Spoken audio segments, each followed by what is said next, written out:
మనము ఇప్పటి వరకు ఈ లోకంలో మనకు అవసరమైనటువంటిది, మనకి ఇష్టమైన వాటన్నిటిని కూడా దేవుని యొద్ద నుండి మనము అడుగుతూ ఉన్నాం.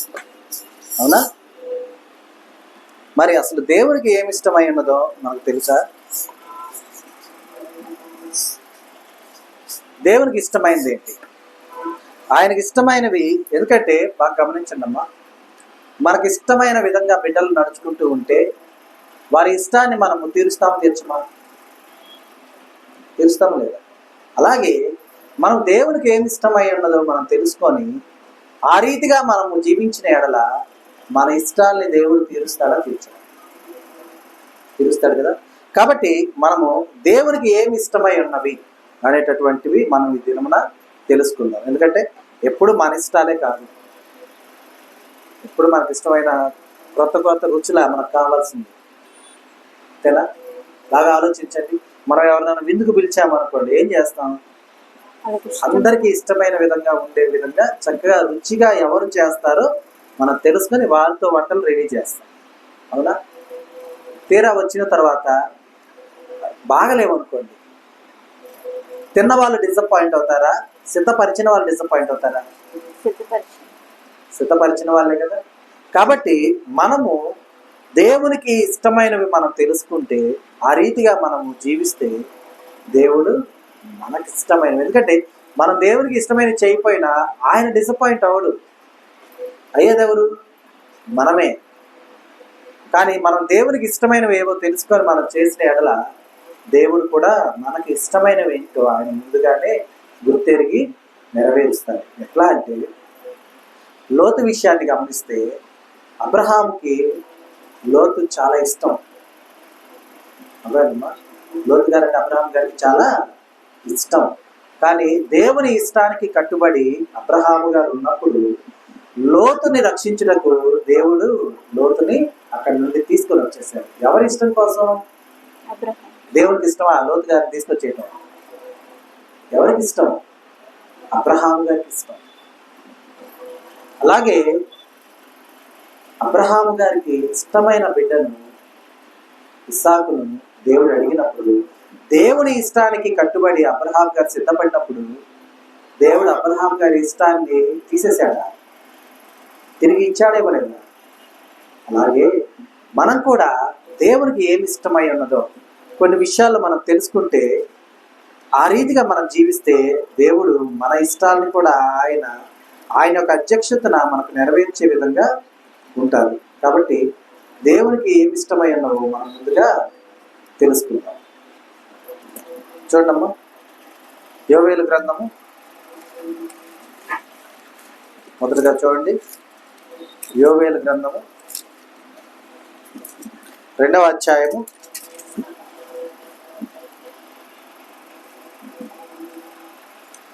13వ వచనం చూడండి.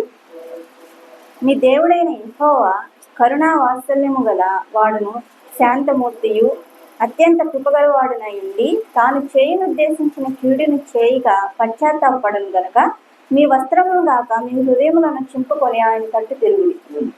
ఇక్కడ మనం గమనిస్తే దేవుడు ఎవరై ఉన్నారు చూడండి. దేవుడైన యెహోవా కరుణా వాత్సల్యములు గలవాడును, అలాగే శాంతమూర్తియు అత్యంత కృపగల వాడునై ఉండి తాను చేయనుద్దేశించిన కీడును చేయక పశ్చాత్తాపడును గనుక మీ వస్త్రములను కాక మీ హృదయములను చింపుకొని ఆయన తట్టు ఏం చేయాలి? తిరగాలి. అర్థమైందా? ఇక్కడ చూడండి, చేస్తానన్న కీడును చేయక పశ్చాత్తాపడును. ఎప్పుడు? మనము ఆయనకి ఇష్టమైన పనులు చేస్తూ ఉన్నప్పుడు మన మీదకి రావాల్సినటువంటి ఆ కీడు రానికుండా దేవుడు మనకేం చేస్తున్నాడమ్మా? ఆ కీడు కలుపుకుంటానికి, కీడుని ఉద్దేశించినందుకు కూడా పశ్చాత్తాపడుతూ మనకు అవసరమైనటువంటి క్షేమదాయకమైనటువంటి వాటిని మనకు దేవుడు ఇస్తూ ఉన్నాడు. అర్థమైందా? కాబట్టి మనం ఎలా ఉండాలి? అందుకే దేవుడు చెప్తున్నాడు చూడండి, మీ వస్త్రములను కాక మీ హృదయములను చింపుకొని ఆయన తట్టు తిరుగుడి. మనకు బాధ, కోపము ఇట్లాంటివి వచ్చినప్పుడు మన వస్త్రాన్ని కాల్చించుకోవాలి. ఎందుకంటే ఆ కాలంలో రోదన వచ్చినప్పుడు వస్త్రాలు చించుకొని దేవుని వద్ద వచ్చి ప్రార్థనలు చేసేటటువంటి వారుగా ఉంటారు. అంటే వారు పైకి మాత్రమే అలా ఉండేవారుగా ఉన్న వారి విషయమై మీరు చించుకోవాల్సిన వస్త్రాలు కాదు, చించుకోవాల్సింది ఏంటి? హృదయాలు. అంటే హృదయాలు చించుకోవాలంటే వెంటనే ఒక కత్తి పట్టుకొని మన గుండె కోసి బయటికి తీసి చించేయాలి, అంతేనా? అంతేనా? అది కాదు. హృదయ శుద్ధి, హృదయాన్ని శుద్ధీకరించుకునే విధానం. హృదయ శుద్ధి గల వారు ఎవరమ్మా? ధన్యులు. వారు ఎవరిని చూస్తారు? దేవుని చూచెదరు వారు. కాబట్టి మన హృదయాన్ని మనం శుద్ధీకరించుకోవాలి. శుద్ధీకరించుకోవాలంటే అనేక పరీక్షల గుండా వెళ్తూ ఉండాలి. పరీక్షలన్నింటినీ పాస్ అవుతూ వెళ్ళాలి. అర్థమైందా? ఈ మధ్య కాలంలో ఈ మధ్య ఆగిపోయిందండి ఆ యాడ్. కొంతకాలం క్రితం ఒక యాడ్ వచ్చింది. ఆ మురికి గుంటలోంచి ఒక అతను ఏం చేస్తాడంటే నీటిని ఇట్లా తీసుకొని ఒక దాంట్లో పోస్తాడు, ఫిల్టర్లో. అది 4-5 ద్వారాల గుండా ప్రవహించి కిందకు వచ్చేసరికి ప్యూర్ వాటర్గా వచ్చేస్తాయి. ఆ ప్యూర్ వాటర్ ఆయన తాగి చూపిస్తాడు. తీసింది ఆ గుంటలో నీళ్ళే, దాంట్లో పోసాడు. అవి మనకు కనపడుతూనే ఉంటాయి, కింద దిగేదంతా కూడా కనపడుతూనే ఉంటుంది. మధ్యలో 4-5 ఫిల్టర్స్ పెట్టింది కూడా కనపడుతుంది ట్రాన్స్పరెంట్గా. అవి అట్లా దాని గుండా ప్రవేశిస్తూ చివరికి వచ్చేసరికి ప్యూర్ వాటర్గా వచ్చేస్తాయి. అవి ఆయన తాగి చూపించాడు. అంటే ఈ మురికి నీళ్ళు ఇంత ప్యూర్గా మారుస్తుంది. అంటే వాళ్ళ కంపెనీ అడ్వర్టైజ్మెంట్ అది తీసేది. అడ్వర్టైజ్మెంట్తో మనకు పనిలేదు. అయితే అలాగే మన హృదయం కూడా మలినమైన హృదయం, ఏమా, కఠినమైన హృదయం, మనల్ని మోసపుచ్చే హృదయం. ఈ హృదయాన్ని కూడా మనం ఏం చేయాలంటే అనేకమైనటువంటి ఆ పరీక్షల గుండా పాస్ చేయించుకుంటూ మనం ముందుకు వెళ్ళినప్పుడు మన హృదయము, ఇప్పుడు వాటర్ అక్కడ పోసిన వాటర్ అన్నీ ఏమున్నాయి? మలినాలు, మురికి, వీటన్నిటితో ఉంది కదా.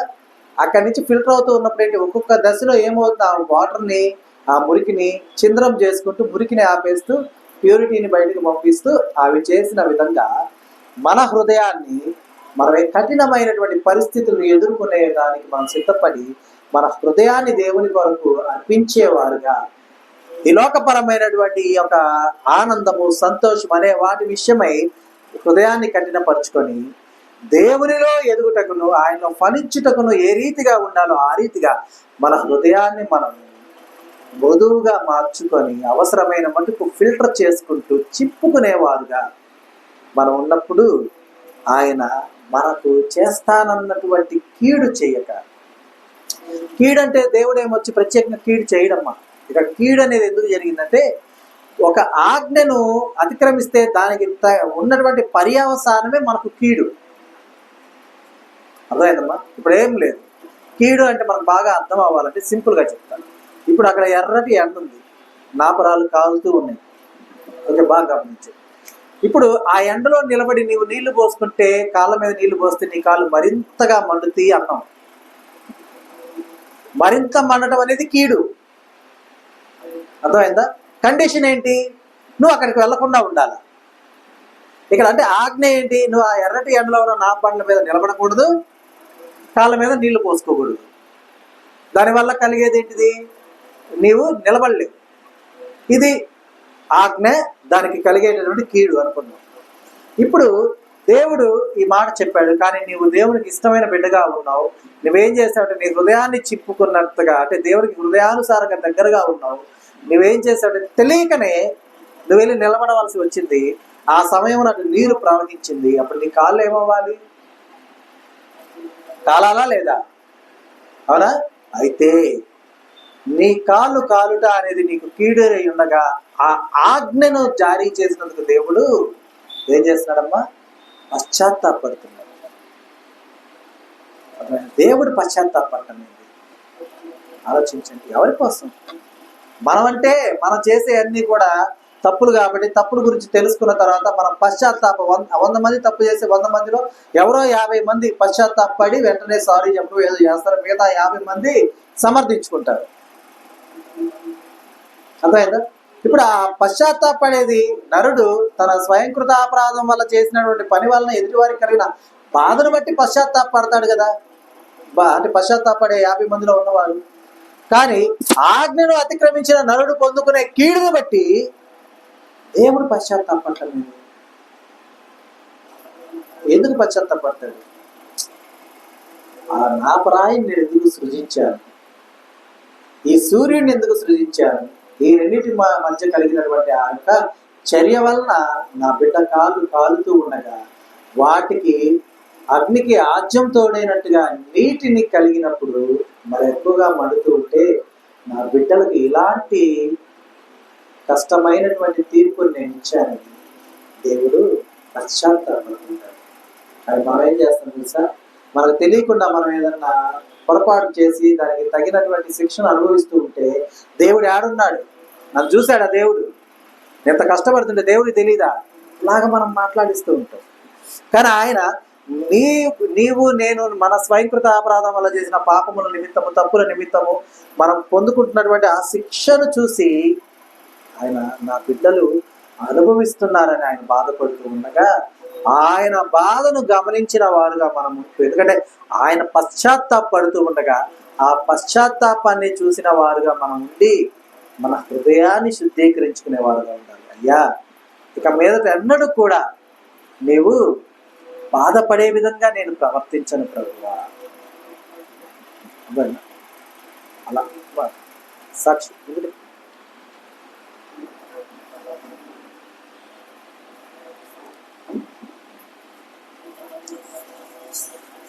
అని మనము ఉండాలి.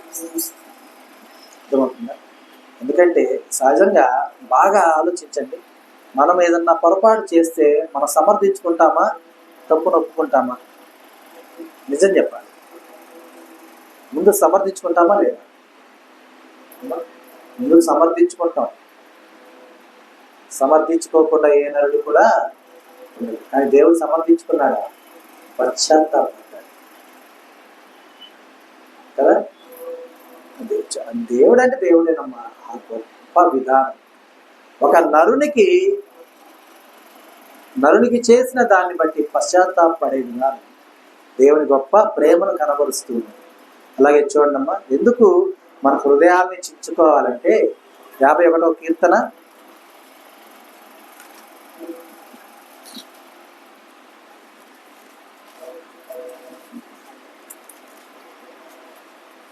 17వ వచనం చూడమ్మా. విరిగిన మనసు దేవునికి ఇష్టమైన బలులు. దేవా, విరిగి నలిగిన హృదయమును నీవు అలక్ష్యం చేయవు. 16వ వచనం కూడా చూస్తే కనుక, నీవు బలిని కోరువాడవు కావు, కోరిని ఎడల నేను అర్పించుదును. దహన బలి నీకు ఇష్టమైనది కాదు. చూడండి, ఇందాక హృదయాన్ని చించుకోవాలి అంటే ఇక బలైపోతాం కదా అన్నట్టుగా ఆలోచిస్తున్నామేమో. దాన్ని చూడండి, విరిగిన మనస్సే దేవునికి ఇష్టమైన బలులు. దేవా, విరిగి నలిగిన హృదయమును నీవు అలక్ష్యము చేయాలి. ఎందుకంటే నీవు బలిని కోరువాడవు కావు, కోరిన ఎడల నేను అర్పించుదును. దహన బలి నీకు ఇష్టమైనది కాదు. విరిగి నలిగిన మనసు దేవునికి ఇష్టమైన బలు. విరిగి నలిగిన హృదయం గలవారిని దేవుడు అలక్ష్యం చేయడు. ఎందుకంటే ఆయన బలిని కోరేవాడు కాదు. అమ్మా అంటే నేను పై వచనం తర్వాత కింద వచనం ముందు చదివాను, కన్ఫ్యూజ్ అవ్వకండి. మళ్ళీ చదువుతుంది. విరిగిన మనస్సే దేవునికి ఇష్టమైన బలులు. దేవా, విరిగి నలిగిన హృదయమును నీవు అలక్ష్యము చేయవు. అంటే వాళ్ళని నిర్లక్ష్యం చేయడు. ఎందుకంటే దేవుడు బలిని కోరువాడు కాదు, నీవు బలిని కోరువాడవు కావు, కోరిన ఎడల నేను అర్పించుదును. దేవుడు మనల్ని బలి అడిగితే మనం అర్పించడానికి సిద్ధంగా ఉంటామో ఉండమా? ఓ కోడినో మేకనో ఇస్తామేమా? ఇస్తాం. కానీ దేవుడు బలిని కోరువాడు కాదు. కోరితే మనం ఇస్తాం. దహన బలి ఆయనకి ఇష్టమైంది కాదు. అర్థమైందమ్మా? కానీ ఆయనకి ఇష్టమైంది ఏంటి? విరిగిన మనస్సు. ఏ మనసు అయితే శోకముతో నిండిపోయి ఉంటుందో, ఏ మనసు అయితే విచారముతో ఉంటుందో, ఏ మనసు అయితే దిగులుతో ఉంటుందో, ఏ మనసు అయితే కకావికలమై ఉంటుందో ఆ మనసును దేవుడు అలక్ష్యం చేయడు. నేనున్నానంటాడు, నీ తోడుగా ఉన్నానంటాడు, నిన్ను సంరక్షిస్తానంటాడు, నిన్ను ఎత్తుకుంటానంటాడు, నిన్ను ఓదారుస్తానంటాడు. అర్థమైందమ్మా? కాబట్టి దేవునికి ఇష్టమైన బలిని మనం ఇచ్చేవారుగా ఉండాలంటే మన హృదయాన్ని దేవునికి అర్పించేవారుగా మనం ఉండాలి. అర్థమైందా? హృదయార్పణ మరి ముఖ్యమైనది, గమనించాలి. అలాగే చూడండమ్మా, ఇంకా దేవునికి ఏమి ఇష్టమైనదో చూడండి. అపోస్తుడైన పౌలు హెబ్రీయులకు రాసిన పత్రిక 13వ అధ్యాయము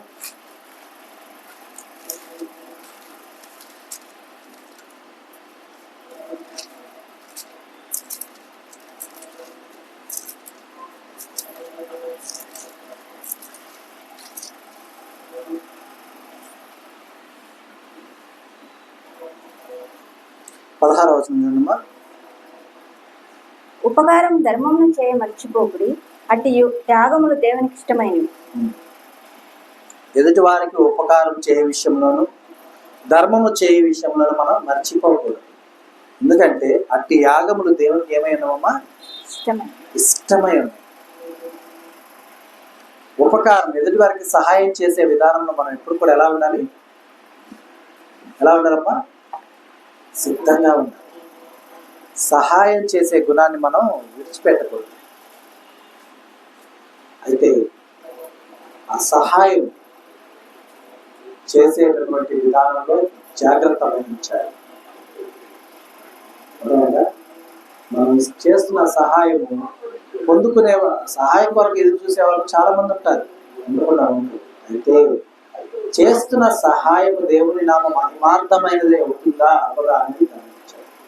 ఒక వ్యసన పరుడు వచ్చేసి సహాయం చేయమంటే, డబ్బు సహాయం చేయమని మనం చేసామనుకో ఉపయోగం ఉంటుందా? ఉంటుందమ్మా?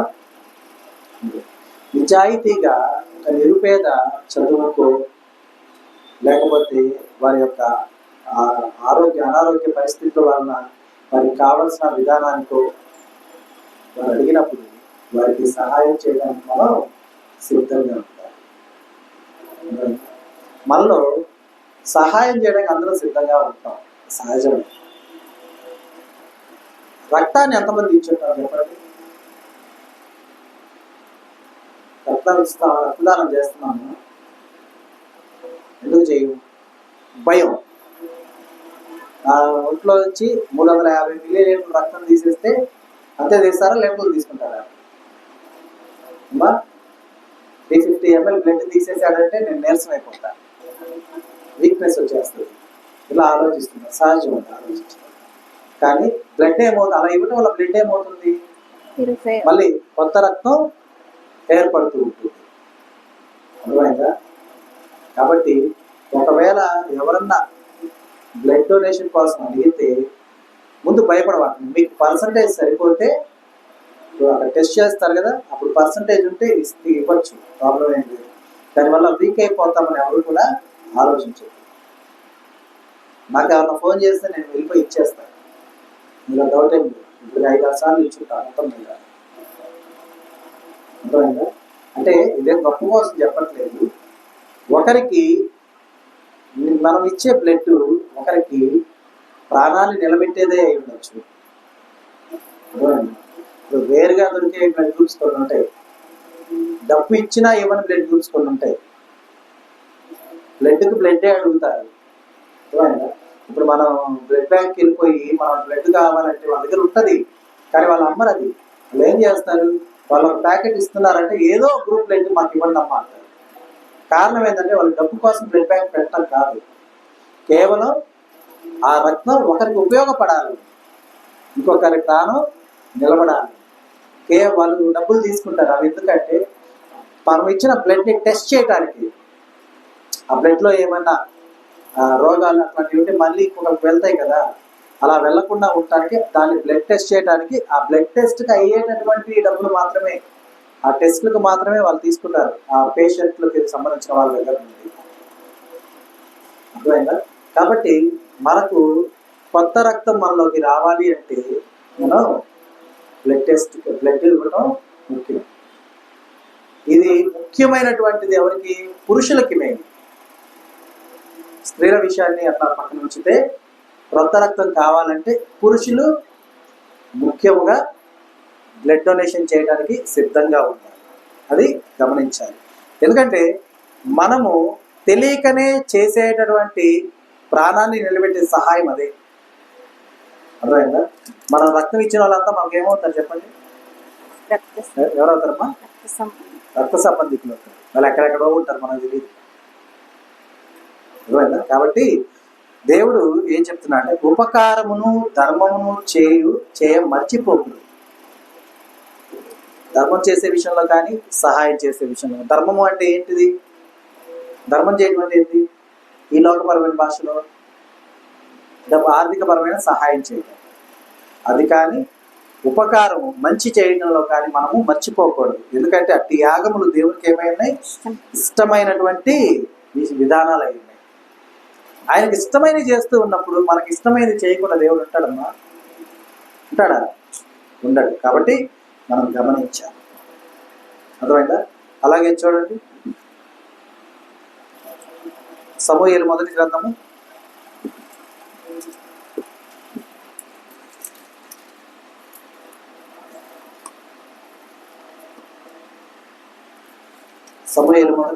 15వ అధ్యాయము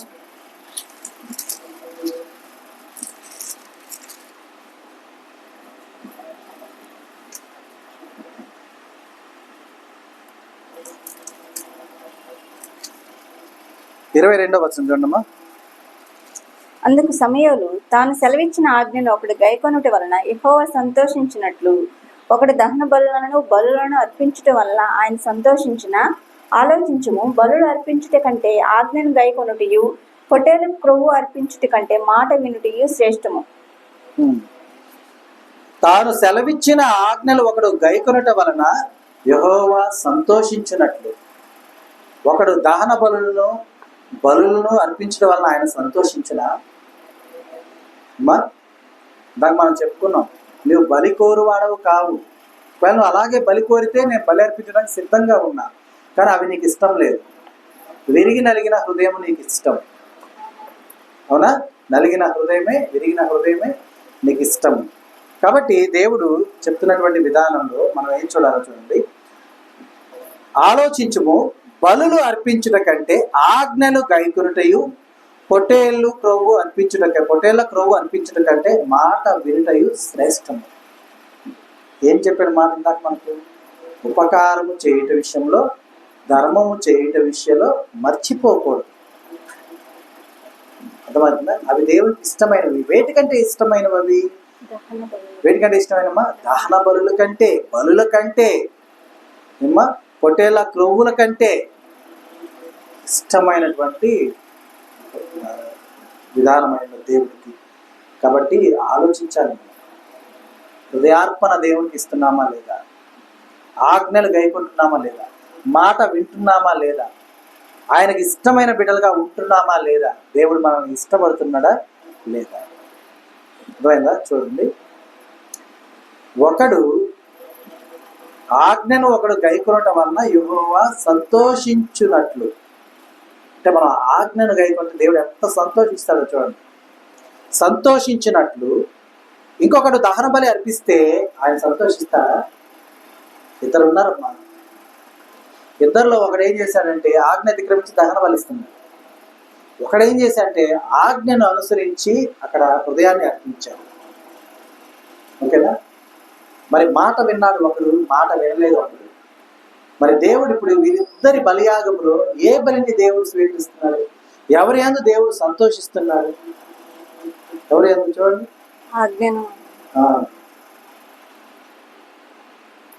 ఆలోచించు. బలులు అర్పించడం కంటే ఆజ్ఞలు గైకొనుటయు పొట్టేళ్ల క్రొవ్వు అర్పించడం కంటే మాట వినుటయు శ్రేష్టమైనది. అబ్రహాము దేవుని మాట విన్నాడు, ఆచరించాడు, సంతోషించాడు. దేవుని చేత ప్రమాణము చేయించుకోగలిగినటువంటి ఆ గొప్ప స్థితికి వెళ్ళాడు. దేవుడు ఇతడు అబ్రహాం కుమారుడే అంటున్నాడు, కానీ ఇతడు యెహోవా కుమారుడు, ఇతడు దైవ కుమారుడు, ఇతడు పరలోకపు వారసుడు, ఇతడు అంటే యేసయ్య కుమారుడు, ఇట్లా ఎక్కడ కూడా అట్లా వాస్తవానికి అందరం పరలోక రాజ్య వారసులం అయితే దేవుని బిడ్డలం అవుతాం. కానీ దేవుడు నా బిడ్డలు అని చెప్పుకోవడం కన్నా కూడా ఏం చెప్తున్నాడమ్మా, అబ్రహాము కుమారుడు అని చెప్పడానికి చాలా సంతోషిస్తున్నాడు. యేసయ్య నేడు ఇంటికి రక్షణ వచ్చిందని చెప్పినప్పుడు అందరూ సరుగుతూ గొనుగుతూ ఉన్నప్పుడు ఆయన ఏమన్నాడు, ఇతడును అబ్రహాము కుమారుడు, ఇక నీకు ఛాన్స్ లేదు, ఇతని పరలోక రాజ్యం నుంచి నువ్వు తీసుకొచ్చే అవకాశం నీకు లేదు. ఎందుకని? ఇతను ఎవరు కుమారుడు అయిపోయాడు? అబ్రహాము కుమారుడయ్యాడు. వన్స్ నువ్వు అబ్రహాము కుమారుడిగా ఎంచబడ్డావంటే ఇక నిన్ను తప్పించడం ఎవరి వలన కాదు. సుబ్రహ్మణ్య గర్వంగా చెప్తుంది, ఇతడును అబ్రహాము కుమారుడే, నేడు ఇంటికి రక్షణ వచ్చి ఉన్నది. సంతోషం అమ్మ దేవునికి. అసలు మనం ఆలోచిద్దాం, మన దగ్గర పని మనుషులు ఎవరైనా ఉన్నారనుకోండి, మనం వాళ్ళని గణపరుద్దామని చూస్తాం. అసలు చూస్తాము, వాడు ఎంత మంచి పని చేసినా ఎంత గొప్ప పని చేసినా చేసేవలే అంటాం. కానీ ఎవరితో అన్నా ఇగో మా వాడు చూడు ఎంత మంచి పని చేశారంటావా అనా? మరి దేవుడు చూడు ఎంత గర్వంగా చెప్పుకుంటాడు, అబ్రహాము కుమారుడు, నీతిని అనుసరించి నడుచుకున్నాడు కాబట్టి అబ్రహాము కుమారుడు, నీతిమంతులు అయ్యారు కాబట్టి అబ్రహాము కుమారులు, అబ్రహాము కుమారులు అయి ఉన్నారు కాబట్టి నిత్యరాజ్య వారసులు. చూసారా నరుడికి ఎంత ఆధిక్యత దేవుడు ఇస్తున్నాడు. ఎందుకు? కేవలం దేవునికి ఇష్టమైనటువంటి ప్రతి విధమైన విధానాన్ని ఆ నరుడు ఆచరించి చూపించాడు కాబట్టి. నీ తండ్రి ఇంటిని విడిచిన ఆరంగాల్నే నా ఆస్తి తెచ్చుకోమంటావా అయ్యా, లేకపోతే మా నాన్నతో ఆస్తి పత్రాలు రాయించుకోమంటావా, లేకపోతే నేను వచ్చేస్తే నా ఆస్తిని ఎవరు చూసుకుంటారు? నేను మాట్లాడలేదు ఆయన మాట్లాడాడు అమ్మా, ఏం మాట్లాడాల? అబ్రహాము యెహోవాను నమ్మెను గనుక ఆయన అంచెలంచెలుగా ఎదుగుతూ విస్తరించిపోయిన ఆయన విస్తరిస్తున్న విధానాన్ని చూసి రాజులు సైతం భయపడిపోయి వచ్చి ప్రాధేయపడి నిబంధన ఏర్పాటు చేసుకున్నాం. ఎందుకంటే ఒకవేళ ఇప్పుడు కాకపోయినా ఫ్యూచర్లో నీతో మాకు గొడవ వస్తే మేము మిమ్మల్ని గెలవలేము, మీరు మమ్మల్ని సమూలంగా నాశనం చేస్తారేమో, కాబట్టి మీకు నాకు మధ్య నిబంధన ఏర్పరచేయాలి. అబ్రహాం గారి దగ్గరికి వచ్చి నిబంధన ఏర్పరచుకొని పోతాడు. అంతేకాదు అబ్రహాము తర్వాత ఫరో రాజు ఆ ఐగుప్తులో ఉన్నప్పుడు ఇజ్రాయేలుని చూసి భయపడతాడు. అతను వీరు మనవారి కంటే కూడా బలంగా ఉన్నారు, ఒకవేళ వీరు కనుక తిరుగుబాటు చేశారనుకో వీరిని జయించడం మన వల్ల కాదు, కాబట్టి వారిని కట్టు బానిసలుగా చేయండి అని చెప్పేసి వారిని బానిసలుగా చేసుకుంటారు. నిర్గమకాండంలో ఉంటుంది, మొదటి అధ్యాయమో రెండో అధ్యాయంలో ఉంటుంది, క్లియర్గా వ్రాయబడి ఉంటుంది. అక్కడ ఫరో రాజు మరి ఐగుప్తు రాజు అతను భయపడతాడు ఇజ్రాయేల్ని చూసి. దేవుడు తోడుంటే, దేవుడికి ఇష్టమైన బిడ్డలుగా ఉంటే దేవుడు మన అందరినీ ప్రేమిస్తుంటాడు. నిజమా కాదా? అవునా? ఈ లోకంలో ప్రేమికులు ఉన్నారా? తల్లిదండ్రులు ప్రేమికులే, బిడ్డలు ప్రేమికులే. ఎందుకంటే ప్రేమికులు అంటే మీరు సర్టిఫై చేయవాకండి ఒక అబ్బాయి ఒక అమ్మాయి అని. ప్రేమికులు అంటే అది కాదు, ఒకరినొకరిని ప్రేమించుకునేవారు ప్రేమికులే. ఒక బిడ్డ తండ్రిని ప్రేమిస్తుంది, వారిద్దరు ప్రేమికులే. ఒక తండ్రి బిడ్డను ప్రేమిస్తాడు, అది వారిద్దరు ప్రేమికులే. తల్లి కూతుర్ని ప్రేమిస్తుంది, కూతురు తల్లిని ప్రేమిస్తుంది, వారిద్దరు ప్రేమికులే. అర్థమవుతుందా? అంతేగాని ప్రేమికులు అనగానే మన లోక భాషలో ఉన్నటువంటి పర్యాయ పదాలన్నింటినీ తీసుకొచ్చాడు పెట్టవాకండి. ప్రేమికులు అంటే ఒకరినొకరు అర్థం చేసుకునేవారు, ఒకరి ఇష్టాన్ని ఒకరు అనుసరించేవారు, ఒకరి కష్టాన్ని ఒకరు పంచుకునేవారు, ఒకరి సంతోషాన్ని ఒకరు పంచుకునేవారు. అంటే ప్రేమిస్తున్న వారి సంతోషం కోసం ప్రేమించబడుతున్న వారు, అలాగే ప్రేమించబడుతున్న వారి సంతోషం కోసం ప్రేమిస్తున్న వారు ఎప్పుడు కూడా ఆలోచించే విధానమే ప్రేమ. మన లోక భాషలో ఆ ప్రేమకు నాకు స్వార్థం. దేవుడు మాత్రమే ప్రేమించగలడు స్వార్థం లేకుండా. లోకంలో ఉన్న ప్రేమ అంతా దానికి పర్యాయ పదం స్వార్థం. అంటే వెంటనే వెళ్ళిపోయి ఇంటికి వెళ్ళాక అమ్మా నువ్వు నన్ను స్వార్థంగా ప్రేమిస్తున్నావు అని ఎవరిని క్వశ్చన్ లేవాకండి. అర్థమవుతుందా? దానికి అర్థం ఆ పదానికి ఇంకో పదం అని చెప్పారు, అంతేగాని స్వార్థపూరితమైన ప్రేమను చూపిస్తున్నారా అని చెప్పి తల్లిదండ్రులు బిడ్డలు ఎవరు కూడా అడగండి, అది కరెక్ట్ కాదు. కాబట్టి దేవుని యొక్క ప్రేమను మనం పొందుకుంటే, అంటే మనం ఎవరయ్యో ప్రేమించబడుతున్నాం. మనం దేవుని ప్రేమించామనుకోండి, అప్పుడు దేవుడు ఎవరయ్యారు? బాగా గమనించండి, ఇద్దరు ప్రేమికులు, అందులో ఒకరు దేవుడు, ఒకరు నరుడు, మనిషి. మళ్ళీ నరుడు అనగానే అన్న మీరేంది నరుడు అని పురుషులనే చెప్తున్నారని, మేము స్త్రీలను మమ్మల్ని లెక్కలో లేమా అనద్దు, ఓకేనా? ప్రేమికులు ఒకరు దేవుడు మరొకరు నరులు. నరుల్లో ఇద్దరు ఉంటారుగా, ఆడ మగ ఇద్దరు ఉంటారు, ఓకేనా? ఇప్పుడు దేవుడి చేత నరులు ప్రేమించబడుతున్నారు. నరులు కూడా దేవుణ్ణి ప్రేమించాడు అనుకోండి, అప్పుడు దేవుడు ఏం చేయబడుతున్నాడు? ప్రేమించబడుతున్నాడు కదా, అవునా? ఇప్పుడు చూడండి, ప్రేమిస్తున్నటువంటి వారు ప్రేమించబడుతున్న వారి యొక్క పూర్తి విషయాలు తెలుసుకొని వారితో ఎప్పుడు వెన్నంటి ఉంటారు. నిజమా కాదా? ఇప్పుడు మనం కూడా దేవుణ్ణి ప్రేమిస్తూ ఉన్నప్పుడు మనం కూడా ఆయన వెన్నంటి ఉండాలా లేదా? ఉండాలంటే ఆయనకి ఇష్టమైన చేయాలా లేదా? ఆజ్ఞల్ని అనుసరించాలా లేదా? దేవునికి ఇష్టమైన బిడ్డలుగా మనం ఉండాలా లేదా? ఉండాలా లేదా? ఉండాలి. కాబట్టి ఆయనకు మనం బలి అర్పించడం కాదు, హృదయాన్ని అర్పించేవాళ్ళు ఉండాలి. కాబట్టి గమనించాలి, ఆ రీతిగా ఉంటూ మన దేవుళ్ళు ఎదిగేవారుగా మనం ఉండాలి. అంతేకాదు, ఇంకా చూడండి, ఆయనకి ఇంకా ఇష్టమైంది, ఇంకా శ్రేష్టమైనది ఏమైందో చూడండి. మార్కు సువార్త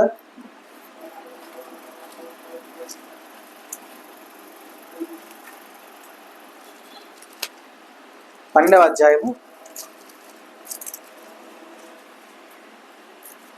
33వ వచనం చూడమ్మా. పూర్ణ హృదయంతోనూ పూర్ణ వివేకముతోనూ పూర్ణ బలముతోనూ ఆయనను ప్రేమించుటయు, ఒకడు తన్ను వల్లే తన పొరుగువాన్ని ప్రేమించుటయు సర్వాంగ హోమములన్నిటికంటేను బలుల కంటేను అధికమని ఆయనతో చెప్పాను. దేవునికి ఇంకా ఇష్టమైనటువంటి బలులు అంటాం మనం, బలుగా అంటూ ఉన్నాం కదా ఇప్పుడు దాకా.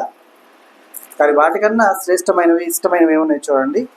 పూర్ణ హృదయముతోనూ పూర్ణ వివేకముతోనూ పూర్ణ బలముతోనూ ఆయనను ప్రేమించుటయు, ఒకడు తన్ను వలె తన పొరుగువాన్ని ప్రేమించుటయు ఎలా ఉన్నాయమ్మా? సర్వాంగ హోమముల అన్నింటి కంటేను కూడా, బలుల కంటేను కూడా అధికమై ఉన్నాయి దేవునికి ఇష్టమైన వాటిని. అర్థమైందా? పూర్ణ హృదయంతోనూ పూర్ణ బలముతోనూ పూర్ణ వివేకముతోనూ పూర్ణాత్మతోనూ దేవుని ప్రేమించుట, అలాగే ఒకడు తనకు వలె తన పొరుగు వారిని ప్రేమించుట ఎలా ఉన్నది? సర్వాంగ హోమముల కంటే ఎలా ఉన్నాయమ్మా? అధికమై ఉన్నాయి. కాబట్టి గమనించాలి, దేవునికి ఇష్టమైన ప్రతి విధానాన్ని మనం అనుసరించామా? ఒక మాటలో చెప్పాలంటే అమ్మా, నేను దేవుణ్ణి తక్కువ చేసి చెప్పట్లేదు, నార్మల్గా చెప్తున్నాను. ఒక నరుడు దేవుడికి బానిస అయిపోయాడు అనుకోండి, ఆ నరుడికి దేవుడు ఏమవుతాడు? యజమానుడు అవుతాడా? ఆ నరుడికి దేవుడు బానిస అవుతాడు. మిమ్మల్ని బానిసలుగా ఉంచుటకు పిలువబడా నేను రాలేదన్నాడు యేసయ్య. చూడాలి, ప్రేమింపబద్ధుడై ఉన్నాను అంటే బానిస అవ్వడం అంటే ఆ నరునికి కావలసిన సమస్తము దేవుడు ముందుగానే గ్రహించి ఆయనకి అందించడం. ఏ కష్టం మన దరిదాపులకు రాకుండా అంటున్నాడు కదమ్మా, నేను కునుకను నిద్రించను అంటున్నాడు. మనం నిద్రపోతా ఉంటే మన కోసం కునుకగా నిద్రించకుండా బయట కాపలా కాసేది ఎవరు? సెక్యూరిటీనే కదా, వాచ్మెన్ సెక్యూరిటీలో కుర్కాలో కాపలా కాస్తాడు. కానీ నీ కోసం కాపలా కాస్తున్నాడంటే ఆయన ఎవరుగా ఉన్నారు? సరే, పూర్వపు కాలంలో పల్లకీలు మోస్తూ ఉంటారు. వీళ్ళు నడవలేక కాదు, వీళ్ళు నడవరు. పల్లకిలో కూర్చుంటే పల్లకి మోసేవాళ్ళు మోసుకొని తీసుకొని పోయి వారు ఎక్కడికి పోవాలి అక్కడికి తీసుకెళ్ళిపోతారు. మరి నిన్ను విడువను ఎడబాయని చెప్పిన దేవుడు ఉదిమి వచ్చే వరకు నేను ఎత్తి పట్టుకుంటాను, నా చక్క పెట్టుకొని ఉంటానంటే ఆయన ఏం చేస్తున్నాడు? నేను పల్లకిలో కూర్చోబెట్టి మోస్తున్నట్టుగా ఆయన చేస్తున్నామని అలా కదా. అంటే ఒక విధంగా చెప్తే దేవుడు ఒక నరుని ప్రేమకు బానిస అయినట్టే కదా. అవునా కదా? ఒక మనిషి ప్రేమకు ఆయన బానిస అయినట్టే కదా. కానీ మనుషులు ఏం చేస్తున్నారు? దేవుని ప్రేమను పొందుకుంటున్నారు, కానీ ఆయన నిజంగా బానిసగానే చూస్తున్నారు. అట్లా చూస్తున్నారు తెలుసా? నేను నా ఇష్టం వచ్చినట్టు ప్రవర్తిస్తా, నేను నా ఇష్టం వచ్చినట్టు జీవిస్తా, కానీ నువ్వు మాత్రం నన్ను ప్రేమించాలి, నువ్వు మాత్రం నేను అడిగింది ఇవ్వాలా, నువ్వు మాత్రం నా కోసం మేల్కొని ఉండాలి, నువ్వు మాత్రం నన్ను ఎత్తి పట్టుకోవాలా, నేను మాత్రం నీకు ఇష్టమైనట్టు ఉంటాను, కానీ నువ్వు మాత్రం నాకు ఇష్టమైనట్టుగా ఉండాలి. ఏ ప్రేమ ఇది? శాడిస్ట్ ప్రేమే కదా. అప్పుడు దేవుని ఆజ్ఞలు సరిగా అనుసరించని ప్రతి ఒక్క నరుడు కూడా ఎవరు? శాడిస్ట్లా కదా. శాడిస్ట్లే కదా మనం. ఒక శాడిస్ట్ ఊర్లోకి వచ్చాడు, ఒక సైకో ఊర్లోకి వచ్చాడంటే ఎవరు తలుపులు దిగు? ఎంతమంది శాడిస్ట్లో సైకోలో రోడ్ల మీద తిరుగుతూ ఉన్నారు. అవునా కదా? ఆలోచించాలి. మనం దేవుని ప్రేమను పొందుకున్న వారుగా ఉంటూ ఉన్నాం, దేవునిని ప్రేమించేవారుగా ఉంటూ ఉన్నాం, కానీ దేవుని కోసం ఏం చేస్తున్నాం? అలా మన ముద్దులు, మేడలు, స్థలాలు, పొలాలు దేవుడు అడిగాడా? వెండి బంగారాలు తెమ్మన్నాడా? తెమ్మన్నాడా? ధనధాన్యాలు తెమ్మన్నాడా? లేదు. నీ హృదయాన్ని. కాబట్టి మనము ఆయన పనుల కంటే శ్రేష్టమైనది దేవునికి ఇచ్చేవారుగా, అధికమైన సంతోషాలు ఇచ్చేవారుగా మనం అందరం కూడా ఉంటూ ఉంటాం. అలాగే చూడమ్మా 34వ కీర్తన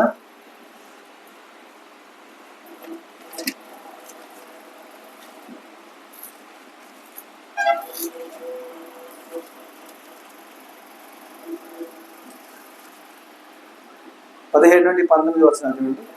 నీతిమంతులు మొరపెట్టగా యెహోవా ఆలకించును, వారి శ్రమలన్నిటిలో నుండి వారిని విడిపించును. విరిగిన హృదయము గల వారికి యెహోవా ఆసనుడు, నలిగిన మనస్సు గల వారికి ఆయన రక్షించును. నీతిమంతునికి కలుగు ఆపదలు అనేకములు, వాటన్నిటిలో నుంచి యెహోవా వారిని విడిపించును.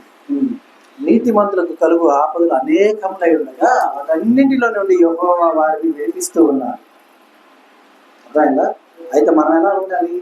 విరిగిన హృదయం గలవారుగా మనం ఉంటే దేవుడు మనకు ఆసన్నుడై ఉంటాడు. నలిగిన మనసు గలవారిగా మనం ఉంటే ఆయన మనం ఏం చేస్తున్నామా? రక్షిస్తూ ఉంటాడు. ఎందుకంటే మనం దేవుని ప్రేమించిన వారుగా ఉంటూ ఉండగా దేవుడు కూడా మనల్ని ప్రేమించేవారుగా మనం జీవిస్తూ ఉండగా మనం నీతిమంతులుగా ఎంచబడతాం. కాబట్టి మనం మొరపెట్టగా యెహోవా వెంటనే ఆలకిస్తాడు. ఇష్టమైన వారి గురించి అంటే మన హృదయాన్ని హత్తుకునేటటువంటి మనం ప్రేమించేవారు మన బిడ్డలైనా తల్లిదండ్రులైనా ఉన్నప్పుడు ఒక్కొక్క విషయంలో మనం కోపంగా కసురుకున్నా ఏం చేసినా తర్వాత మళ్ళీ బాధపడి బిడ్డల కోసం తల్లిదండ్రుల కోసం మళ్ళా మనం సారీ అమ్మ అని పిల్లలు సరే మనసులో సారీ అమ్మ అని తల్లిదండ్రులు అనుకొని వారికి కావాల్సిన మళ్ళీ ఏర్పాటు చేసి ఇస్తారు కదా. ఎందుకని వారికి ఏ కష్టం రాకుండా తల్లిదండ్రులు పక్కనే ఉంటూ ఉండగా మరి మనకి ఏమైనా కష్టం వస్తుంది అని మనకు తెలియకముందే దేవుడు తెలిసినప్పుడు మన పక్కన ఆయన ఉండడా? ఉంటాడా? బాగా గమనించమ్మా. 8 గంటలకే ఒక తల్లి నిద్రపోతుంది. 8ంటికే బాగా గమనించండి. 8ంటికి నిద్రపోయి 5 గంటలకు లేచి పనులన్నీ చేసుకునే ఒక తల్లి ఉందనుకుంటా. తన బిడ్డకు ఆ రాత్రి జ్వరమో జలుబో వచ్చిందనుకో, ఆ తల్లి 8ంటికే నిద్రపోయే తల్లి నిద్రపోతా? నిద్రపోయిందమ్మా? నిద్రపట్టుద్దా అనుకో. ముందు తన బిడ్డ ఒంటి మీద ఉన్న జ్వరము చల్లబడాల. దానికోసం ఆ సమయానికి మందులు ఇస్తూ తర్వాత తడిగుడ్డని మార్చి బిడ్డ మీద వేస్తూ ఉదయం 5ంటికి మళ్ళీ తన పని తను చేసుకోవాలి. అయినా సరే 5ంటి దాకా అయినా సరే మేలుకోనుండి ఆ బిడ్డకి అన్నీ చేసి మరలా తన యజమానుడు ఇంకొకరు నిద్ర లేచి ఆ బిడ్డ దగ్గరికి వచ్చి కూర్చునే వరకు ఆ తల్లి అక్కడే ఉంది. తర్వాత ఆ తల్లి వెళ్ళి పనులన్నీ చేసుకొని మరలా బిడ్డ కోసం బాధపడుతూ బిడ్డకు కావాల్సిన సమస్తము ఏర్పరిచే తల్లులు ఉన్నారా లేదా? బాగా గమనించండి. ఆ స్త్రీ ఎంత గయ్యాలైనా సరే, ఆ స్త్రీ ఎంత కఠినరాలైనా సరే, ఓకేనా, తన బిడ్డ విషయమై జాగ్రత్త వహించుందా లేదా? మరి అంతకన్నా ప్రేమను చూపించే గొప్ప దేవుడు మనతో ఏ రోజు కునుకక ఉంటే ఆయన కోసం ఇష్టమైన మనం చేయాలా వద్దా? ఏం చేయాలి? ఆయన కోసం ఏం చేయాలి? పోయి కట్టులు పట్టుకొని వెళ్ళి దేవుడి కాదు అందరూ చెప్పాలి కదా? అంతేనమ్మా? ప్రేమను ప్రకటించాలి, దేవుని ప్రచురపరచాలి, దేవుని ఆజ్ఞలు గైకుంటూ మనం ముందుకు సాగిపోవాలి. దేవుని బిడ్డలుగా ఈ లోకంలో మనముగా సాక్ష్యాన్ని పొందేవారుగా మనం ఉండాలి. ఎందుకంటే విరిగి నలిగిన హృదయం కలిగినటువంటి వారికి యెహోవా ఎక్కడున్నాడమ్మా? ఎంత దూరంలో ఉన్నాడు? ఎక్కడున్నాడమ్మా? ఆసనుడు అంటే అర్థం ఏంటి చెప్పాలి? ఆసీనుడు కాదు, ఆసనుడు. దగ్గరగా. ఆసనుడు అంటే చాలా దగ్గరగా. అర్థమైందా? కాబట్టి గమనించాలి. చివరిగా చూడండి అమ్మా, యెషయా గ్రంథము 57వ అధ్యాయము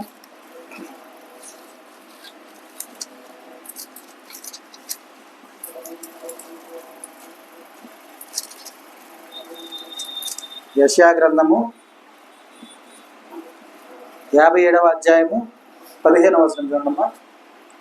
మహాగణుడను మహోన్నతుడను పరిశుద్ధుడను నిత్య నివాసమైన వాడు ఇలా సెలవిచ్చుచున్నాడు, నేను మహోన్నతమైన పరిశుద్ధ స్థలముల్లో నివసించువాడను. అయినను వినయము గల వారి ప్రాణమును ఉజ్జీవింపజేయుటకును నలిగిన వారి ప్రాణమును ఉజ్జీవింపజేయుటకును వినయము గల వారి యొద్దకు దీన మనసు గల వారి యొద్దకు నివసించుచున్నాను. వినయం గల వారి యొద్దను యెషయా గ్రంథము 57వ అధ్యాయము 15వ వచనం. ఎక్కడ నివాసం చేస్తా అంటున్నామా దేవుడు? వినయము గల వారి యొద్దను దీన మనస్సు గల వారి యొద్దను నివసించుచున్నాను అని చెప్తున్నాడు దేవుడు. ఎలా చెప్తున్నాడు చూడండి. మహాగణుడను మహోన్నతుడను పరిశుద్ధుడను నిత్య నివాసియునైనున్నవాడు ఇలాగూ సెలవిచ్చుచున్నాడు. ఏమంటున్నాడు? నేను మహోన్నతమైన పరిశుద్ధ స్థలములలో నివసించువాడను, అయినను వినయము గల వారి ప్రాణమును ఉజ్జీవింప చేయుటకును నలిగిన వారి ప్రాణమును ఉజ్జీవింప చేయుటకును వినయము గల వారి యొద్దను దీన మనస్సు గల వారి యొద్దను నివసించుచున్నాడు. మరి దేవుడు దీన మనస్సు వినయం గల వారి యొద్ద నివసిస్తున్నాడంటే దేవుడు నివసిస్తున్న స్థలము ఆయన చెప్పాడు ఏమని? మహోన్నతమైన పరిశుద్ధ స్థలం అని. ఇప్పుడు దేవుడు మన హృదయంలో, మన కుటుంబంలో, మన గృహంలో ఆయన నివసిస్తే మనతో పాటుగా మన గృహం ఏమవుతుంది? పరిశుద్ధ స్థలం, మహోన్నతమైన పరిశుద్ధ స్థలం అవుతుందా లేదా? మరి దేవుడు కొలువై ఉన్న ఇంట కన్నీరు ఉంటాయా? కష్టం ఉంటుందా? ఆటంకాలు ఉంటాయా? అవరోధాలు ఉంటాయా? ఇబ్బందులు ఉంటాయా? అంటే అమ్మా ఉండవు. కాబట్టి దేవునికి ఇష్టమైన బిడ్డలుగా మనం ఉండుటకును ఎప్పటికీ కూడా దేవుడు మనతోనే నివసించులాగా మనం ఉండుటకును చాలిన జ్ఞానాన్ని దేవుని యొక్క కృపతో పొందుకొని జ్ఞానానుసారమైన జీవితాన్ని దేవుని ఇష్టానుసారంగా మనం జీవిస్తూ దేవుని నామ మహిమార్థమైన జీవితాన్ని ఆయన సాక్షార్థమై మనం జీవించులాగా నిరంతరం దేవుని యొక్క కృపతో మనల్ని నింపి నడిపించును. ఆమేన్. దేవుడు మనకు అనుగ్రహించిన తన సత్యవాక్కును బట్టి దేవునికి కృతజ్ఞతాస్తుతులు చెల్లిస్తున్నాను. దేవుడు తన వాక్యమును దీవించును గాక. ఆమేన్. వందనాలమ్మా.